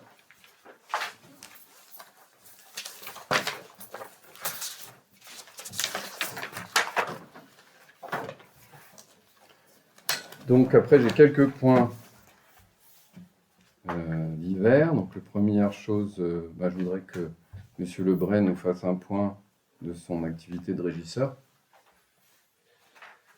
C'est-à-dire que, je fonctionne sur 5 régies, là, donc à la régie camping-car, donc elle est restée en sommeil, donc elle va être supprimée, d'après ce qui avait été retenu. Autrement, les 4 autres régies, c'est en train de se régler. J'en ai 3 qui sont réglées, et une quatrième qui est en phase de se régler dans les semaines qui viennent. À la régie location de salle, photocopie, donc tout est réglé. Cimetière, vente de bois, c'est réglé. La pêche, tout est réglé. Il me reste le camping-car, donc ça c'est la plus grosse régie pour moi. Il y a eu beaucoup de retard parce que je n'ai pas eu l'ouverture du compte de dépôt tout de suite. J'avais posé l'argent en numéraire. Et là, je viens de l'avoir il y a 15 jours. Donc là, c'est en train de s'épuiser. J'envoie les dossiers les uns un peu derrière les autres. Et là, je pense que d'ici 15 jours, ça sera réglé. Pour l'herbe de camping-car. Le camping-car, oui, ça sera réglé dans les 15 jours. D'accord. Il n'y aura plus de retard. Alors, ce que je ne comprends pas, c'est pourquoi la régie va être supprimée du camping-car. Non, le camping-car, c'est la plus grosse régie. Celle qui sera supprimée, c'est cinéma En plein air. Ah oui, Cinéma en plein air sera supprimé. Je crois qu'il y a une délibération qui avait été prise dans ce sens-là. Ouais. Parce que tu avais dit camping-car, t'as c'est pour ça que je comprends Ah oui, non, je me suis trompé. Donc je fonctionne maintenant sur 4 régies. Parce que Donc, M. Lebray, je tiens à souligner le fait qu'il a très bien pris en compte cette problématique de régie, que maintenant tous les montants que l'on récupère dans les régies sont transférés dans les comptes et que nous avons une visibilité nette sur les revenus que la commune génère à travers ces régies. Donc, je tiens à le remercier particulièrement parce que c'était un travail de recherche minutieuse pour aller chercher l'argent là où il se trouvait. Donc j'ai eu quelqu'un de responsable de Rennes qui m'a demandé est-ce qu'il y a un régisseur suppléant ou un mandataire suppléant que j'ai dit non. Oui, on n'a pas pour Il n'y l'instant. a pas de désigné de mandataire suppléant. Si quelqu'un est intéressé. Voilà, donc, L'urgence, c'était déjà d'avoir un régisseur et de remettre les écoutes au clair. oui. Et donc, ce qui a été fait, donc ça c'est parfait parce que maintenant on a une visibilité claire sur nos régies et on va pouvoir travailler sans retard et être réactif là-dessus. Donc ça c'est quand même pas mal. Ok, merci. Donc après j'ai quelques autres points. Donc au dernier conseil, Madame Clorec vous a donné le projet de bulletin pour que vous puissiez l'amender ou ajouter vos propositions. Madame Clorec, avez-vous reçu des retours? Non. Ok. À part Madame Callard qui a distribué le bulletin à la lande, ce sont toujours les mêmes qui ont fait la distribution. Personnellement, moi, ça me permet de me faire connaître à beaucoup d'administrés. Et la dernière fois, j'ai été très bien accueilli, donc je pense que je vais continuer à faire facteur. Journée nationale de la résilience. Donc, vous aviez été convié à participer à un apéritif résilient le vendredi 13 octobre. À part M. Lebray, qui était présent, et Mme Clorec qui est excusée, le conseil municipal a brillé par son absence et le manque de mobilisation de votre part a entraîné une faible participation. Je rappelle à toute fin utile que cette initiative était encouragée par le préfet d'Ille-et-Vilaine et concernait toutes les communes de France. J'avais juste proposé de se concentrer sur la résilience alimentaire. En effet, il faut savoir qu'un supermarché dans nos campagnes dispose d'une autonomie de 3 jours. Ça veut dire qu'après 3 jours, sans ravitaillement, les rayons sont vides. C'était une occasion de sensibiliser nos administrés sur cette problématique, ce qui aurait permis de récolter des idées de solutions au niveau de la commune pour construire son autonomie alimentaire. C'est dommage, j'espère que nous n'aurons pas à le regretter en 2024. Donc la règle du jeu était d'apporter un produit à déguster en apéritif sélectionné parmi les producteurs locaux présents dans un périmètre de 30 km autour de la commune. Je tiens à remercier tous ceux qui se sont déplacés en respectant cette règle et je tiens à remercier particulièrement l'association Sauf qui plante qui nous avait apporté des aliments faits maison à base de fleurs de capucine. C'était délicieux. Comme pour la matinée du 9 septembre, nous étions une petite dizaine d'habitants, toujours les mêmes, pour finir le désherbage du cimetière. et qu'il soit prêt pour le 1er novembre. Je rappelle que cette initiative a permis de soulager l'employé communal qui s'est retrouvé tout seul pendant 4 mois. Encore une fois, à part Mme Cloarec, M. Lebray et moi-même, aucun autre conseiller n'est venu donner un coup de main. Le 28 octobre, nous avons fêté les naissances survenues depuis 2 ans à Sens. C'était l'occasion pour les parents de faire connaissance et de tisser du lien. Vous étiez invités, mais comme à votre habitude, vous n'avez pas été présents. Visiblement, vous ne souhaitez pas encourager la croissance démographique de notre commune. S'il n'y a plus d'enfants, il n'y aura bientôt plus d'écoles, et ceci aboutira à la fin de la vie sociale de notre commune. Donc, pour le 11 novembre, le discours de l'Association des anciens combattants a été lu par Manon, une jeune administrée qui a gentiment accepté d'honorer nos poilus de la Grande Guerre. Lorsque l'on voit qu'en Ukraine, nous retrouvons les batailles de tranchées que nos poilus ont bien connues il y a plus d'un siècle, on peut se rendre compte combien l'histoire se répète dramatiquement. En entretenant la mémoire des erreurs passées, on évite de les reproduire. C'est pourquoi cette journée est importante à commémorer afin que chaque génération se batte pour maintenir la paix dans notre France. Votre présence à ces commémorations fait partie de votre devoir d'élu. Les électeurs jugeront. Pendant ces 3 journées de collecte pour la banque alimentaire, 11 chariots ont été remplis, 2 de moins que l'année dernière. Les gens ont un peu plus de mal à joindre les 2 bouts. En participant à cette collecte, la commune montre sa solidarité vis-à-vis des plus démunis. Là encore, vous n'avez pas répondu à mon invitation. Donc, petite conclusion personnelle. Depuis 1 an et demi, on reproche à la mairie de décider tout seul et d'agir sans impliquer les élus du conseil municipal. Ces accusations sont totalement fausses. C'est même le contraire qui se produit. Je viens de vous en faire la démonstration. Point suivant. Donc, on recherche des bénévoles pour la garderie du soir de l'école. Donc, à partir de février 2024, en fait, il se trouve que c'est même plus tôt. Ouais, c'est même maintenant. Nous allons avoir un départ en congé maternité d'un de nos employés communaux. Dans un souci de ménager les finances de la commune, nous allons nous organiser avec les effectifs restants pour ne pas avoir une embauche supplémentaire qui renchérirait les frais de personnel. Toutefois, nous pourrions faire encore plus d'économies si nous pouvions compter sur des bénévoles pour monter la garderie de 17h à 18h le lundi, mardi, jeudi et vendredi, pendant les semaines scolaires. Même si nous ferons un appel général au niveau de la commune, je tenais à faire appel à vous, à votre devoir d'élu, pour vous porter volontaire. Comme pour le cimetière, votre participation permettra de soulager la tâche de nos employés communaux, ainsi que les finances de la commune. Ensuite, on a eu 2 démissions, et non pas une, mais bon, M. Tassel est parti, ça ne m'intéresse pas. Je dois vous informer que peu après le dernier conseil municipal, nous avons eu les démissions de Mme De Almeida et de M. Briard. Donc, parmi leurs motivations, ils ont confessé, donc ce qui fait 3 démissions, et non pas 10, je ne sais pas ce que tu as raconté, mais pas très intéressant. Parmi leurs motivations, ils ont confessé un désaccord avec ma politique et n'ont pas souhaité continuer à travailler avec moi. C'est tout à leur honneur et je salue leur décision qui libère 2 places d'élus pour d'autres habitants prêts à s'engager pour la commune. Aujourd'hui, nous ne sommes plus que 8 conseillers et il manque une dernière démission pour pouvoir organiser des élections municipales complémentaires. Comme je l'ai déjà expliqué dans Ouest France, le changement de gouvernance de la mairie que j'ai initié en 2022, mi-2022, a entraîné une division au sein du conseil. Les 2 démissions supplémentaires privent le maire d'une majorité. Si ce fait ne m'empêche pas d'administrer les affaires de la commune, il bloque grandement son développement. Ça ne va donc pas dans l'intérêt de la commune. On ne va pas se mentir. Vous savez que je ne démissionnerai pas, ni Mme Cloarec, ou M. Lebray. De votre côté, vous ne voulez pas vous impliquer avec cette équipe resserrée autour du maire. Par conséquent, il y a 2 options possibles. Soit on continue à se regarder en chien de fusil 4 fois par an lors des conseils municipaux, jusqu'à la fin du mandat sur le modèle de 2023.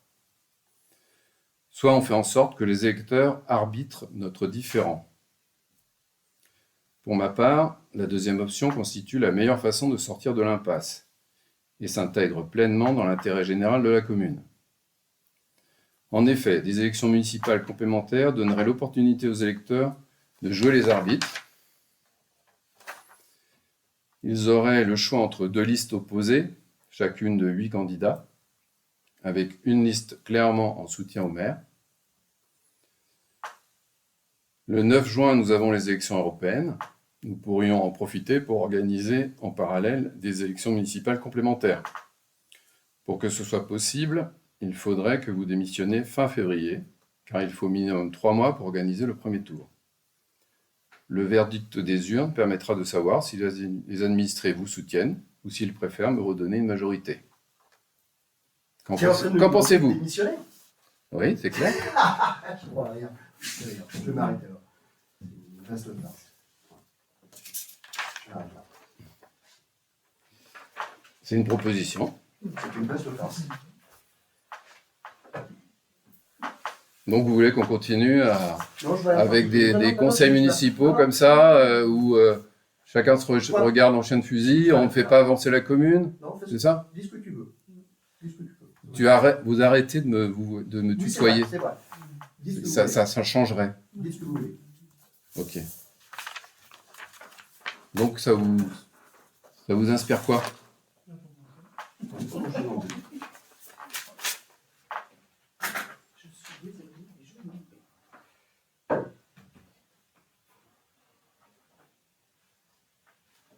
Donc de toute façon, je vais terminer cette séance.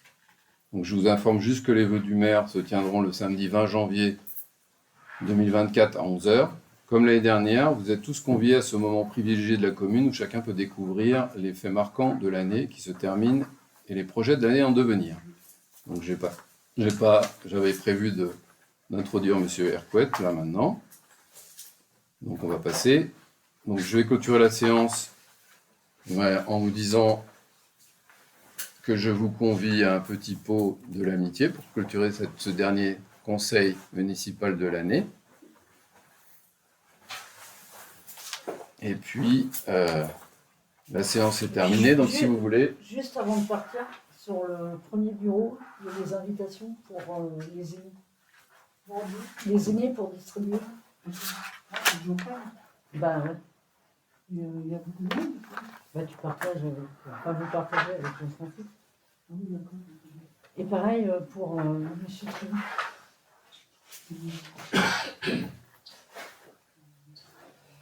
Donc, on sera en petit comité. Donc voilà, la séance est terminée. Si vous voulez poser une question, le public... Je peux parler Oui, oui, allez-y. Je suis une habitante de Sens depuis 10 ans. C'est pas la première fois que je vais à un conseil de mairie, mais c'est la première de votre mandat. Mmh. Je m'aperçois que les conseillers brillent par leur absence. Je suis déçue. Pas de monsieur le maire ou de Mme Cloirec ou de monsieur Lebray. Puisque depuis le début de l'année, vous êtes les seuls présents. Là, je m'aperçois que les conseillers sont tous partis. Avant que le public puisse parler. Par contre, ce que je n'apprécie pas dans le conseil de mairie, c'est que les gens se coupent la parole.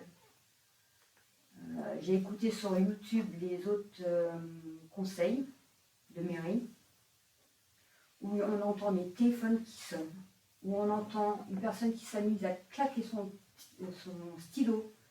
C'est désagréable et mal poli. Voilà.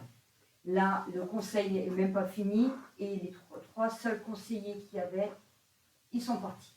Voilà. Donc, j'avais des questions à poser aux conseillers de la mairie.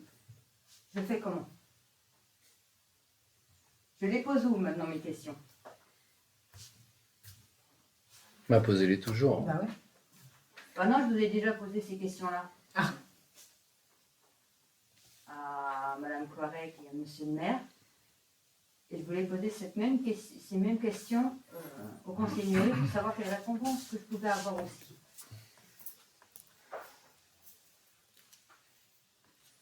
Donc je m'aperçois que finalement, les conseillers, ils voient vraiment par leur absence. Oui. Je suis Martine Roux, ça fait un petit peu plus de 4 ans que je suis ici. Alors avant, il y avait un autre maire, monsieur Blas. Monsieur Blas, d'ailleurs qui m'avait accueilli, quand je suis arrivé, il était venu à ma porte. Et si je suis là ce soir, en fait, c'est que je pensais, j'en ai pas. Alors j'ai une version de certains faits, j'ai pas l'autre côté, mais c'est dommage que tout le monde est parti. J'attendais un peu de comprendre pourquoi réellement ce qui se passe. Je ne veux pas dire que je suis de votre côté ou que je suis de l'autre côté, je ne peux pas le dire parce que j'ai qu'une version. C'est très triste. Hein. Vous savez, monsieur le maire, qu'en plus je fais partie de l'association des Bénémouchons, je tiens une permanence. Bon, voilà, c'est sûr que la tension, je l'ai ressentie. Oui, vous l'avez ressenti ce soir. Ouais. Non, pas ce soir. Vous imaginez bien que les murs ont des oreilles. Et j'étais venu pour comprendre comment ça peut être aussi, excusez-moi du terme, mais léger, pourri que ça. C'est, voilà. Il s'est certainement passé des événements. Vous étiez, là vous parlez, vous demandez à monsieur Trélu. Des fois, je vous appelle par les prénoms. Oui, mais ici c'est pas. Monsieur Barre, pourquoi vous lui avez demandé à plusieurs reprises de vous voyez? Parce que c'est une règle que j'ai instaurée dans le conseil. Est-ce qu'un jour, c'est une question, hein, vous n'êtes pas obligé de me répondre, hein, vous faites ce que vous voulez, est-ce qu'à un moment donné, ils vous ont tutoyé? Ah ben c'était tout le temps. Au début, Il y avait une bonne j'ai instauré entente, ça parce que l'ambiance s'est détériorée. Effectivement, et comme vous l'avez dit, il y a eu un conflit qui était marqué par 2022. Il y a beaucoup de choses qui se sont passées à ce moment-là sur lesquelles je ne reviendrai pas. Mais le principal fait marquant, c'est que j'ai changé la gouvernance, c'est-à-dire qu'avant, ils étaient impliqués dans toutes les décisions que je prenais et ça ne fonctionnait pas. Donc j'ai décidé de changer et de ne travailler que en tant que maire et donc à prendre les décisions sans qu'ils soient impliqués parce que de toute façon, ils n'avaient pas à être impliqués en fait. Moi, j'avais fait ça, je dirais, avec mon grand cœur. Parce qu'on avait. Je sais, mais c'est un point qu'on ne veut pas aborder parce qu'ils ne l'aborderont jamais, parce qu'ils ne veulent pas reconnaître que c'est un problème ils ont été contrariés là-dessus, ils n'ont pas apprécié que je prenne cette décision, donc ils me le font payer. Voilà, je ne peux pas être plus transparent avec vous. Après, ils vont vous inventer. L'année dernière, il y a eu des tas de mensonges sur lesquels je ne suis pas revenu. Moi, j'ai porté plainte pour diffamation. Donc, pour l'instant, c'est en cours. Il y a beaucoup de choses qui sont passées qui étaient assez inacceptables et ça a été assez révélateur de leur comportement. Donc, le fait que j'ai pris cette décision, ça m'a conforté. Parce que tout ce qui s'est passé, j'ai bien vu qu'ils n'acceptaient pas. Vous avez Madame Cloiret qui était aussi adjointe à l'époque. Avec elle, ça se passe bien. Donc je ne vois pas quelle est la différence. Oui, voilà. Si je peux me permettre, quelque chose que je n'ai pas compris, dommage que Jean-Marie... Je suis désolé. Monsieur Tassel. Monsieur Tassel sera parti parce qu'il a quand même écrit, il a lu quelque chose de hard et j'ai rien compris de ce qu'il a lu et je n'ai pas compris ni pourquoi ni pour qui. C'est-à-dire qu'en fait, il fait des choses comme ses discours. Il a une certaine Quelle arrête. C'est C'était son expression. Alors, ce qu'il faut savoir, c'est que... J'aurais aimé qu'il soit là pour s'expliquer sur les propos et le début que ça va être. Non, j'ai pas compris. Moi, c'est des griefs qu'il a. Depuis mi-2022, c'est ça, en conseil. Ça a commencé, on n'avait pas enregistré ce jour-là, c'est pour ça qu'il s'est un peu plus lâché qu'aujourd'hui. Mais le 27 octobre, il y a eu Enfin, j'ai dû suspendre la séance parce que ça prenait une tournure qui était... On ne pouvait pas discuter ou débattre, quoi. Et depuis, ça n'a pas changé. C'est bien dommage parce que. Mais moi aussi, parce que j'aurais bien voulu poser des questions à ces conseillers-là qui sont aussi bénévoles à l'épicerie. Savoir quelle est la différence entre ce qu'ils font comme conseillers et ce qu'ils font à l'épicerie. Ouais, c'est deux choses à part. Hein. Ah bon? C'est Bah, ça. Ah oui, c'est deux choses à part, Ah bah, mais ils font Ils rien, ont le, que ils ce ont soit le à la droit. mairie ou à l'épicerie. Ils ont le droit d'être Ils ont le droit bénévoles. d'être bénévoles à l'épicerie. Bah, Après, nous, ce qu'on leur demande, et moi, le gros reproche que j'aurais à leur faire, c'est que dans tout ce qui est...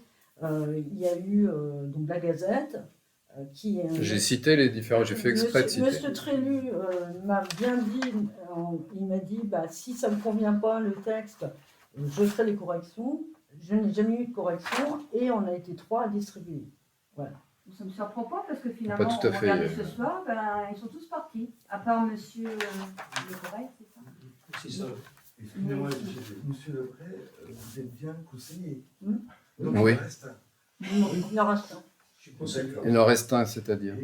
Non, mais là, maintenant. Ah, ici, bah, En- vous en- avez... en- Vous avez moi, le maire, vous avez la première adjointe, parce que les deux adjoints qui étaient premier et deuxième ont démissionné en début d'année. Donc ils sont redevenus simples conseillers. Malheureusement, ils auraient pu démissionner complètement, mais là, ils ont démissionné de leur fonction pour venir effectivement perturber en fait et que la sérénité ne s'installe pas dans le conseil. Peu importe hein, les griefs des gens, et je vous demande pas de me soutenir. Moi, je comprends pas parce que moi, je travaille pour la commune. Si je suis là, c'est ce que je vous dis, si je suis venu, c'est parce que il y a des grands échos qui se passent.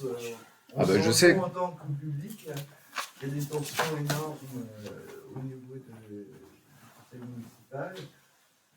Ce que je peux vous proposer, c'est qu'on discute autour d'un verre. On évite d'avoir un verre.